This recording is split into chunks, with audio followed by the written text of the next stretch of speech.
چا د ځان سره امال قبر ته یوړو چا د ځان سره خپل مال قبر ته یوړو چا د ځان سره امال قبر ته یوړو چا د ځان سره خپل مال قبر ته یوړو تخت او تاج د شاه جهان نه شولو پاتې د دولت نه یې کنګال قبر ته یوړو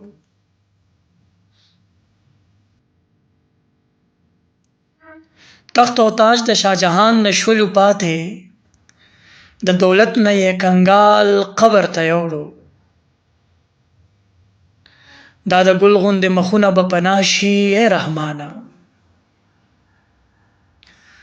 دا د ګل غوندې مخونه به پناه شي ای رحمانه مرګ یوسف غوندې جمال قبر ته یوړو مرګ یوسف غوندې جمال قبر ته یوړو